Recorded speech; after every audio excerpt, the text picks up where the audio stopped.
the speed and rate of innovation will emerge. Third, thanks to the witnesses for being here today. It's a critical issue, obviously, and as we speak, the Colorado Department of Transportation is actually dealing with a cyber attack now. It has gone through several days' worth of a SAM ransomware attack that has shut down the Colorado Department of Transportation, 2,000 computers within the Colorado Department of Transportation for days.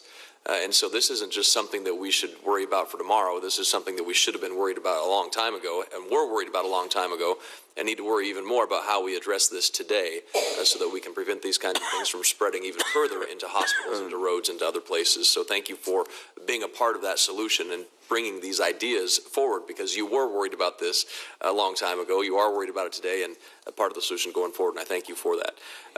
Congressman Matheson, if you don't mind, enjoyed serving with you in the House. You and I are affectionately referred to as housebroken, being in the House and having that experience. But we've talked a lot with our folks back home in Colorado, the co-ops and others, about the challenges they face in cyber. Would an expedited security clearance process address your need for enhanced background checks, and would having more cleared personnel improve the flow of specific additional information?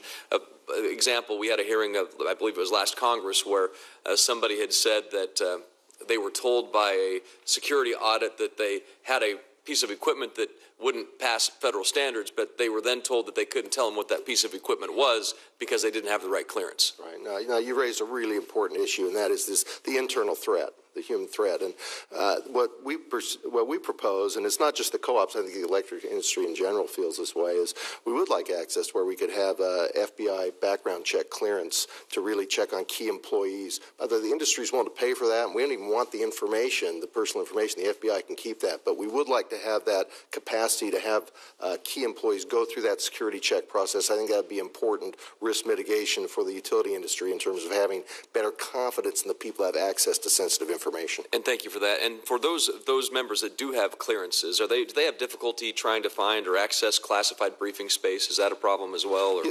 Yeah, there is a question about timing in particular, more than ultimately getting access. And I think that we're always looking to improve, but there's no question that if we could find efforts for timely information to get to us where we can act on it in a reasonable way when we have a threat, that's always should be the goal. And yes, we need to improve. You can't just pick up the phone call and a regular unsecured line and talk to the general manager, Highline Electric or something like that. You got it. And we're trying to figure out, this is a two-way street how this information goes. Yes, we want access to information from government sources in a timely way where we can get that confidential information. We also need to get that information to the government. We want some protections about how that sensitive information is going to be used when it goes in that direction as well. Great. Mr. Walker, I've got a couple minutes here.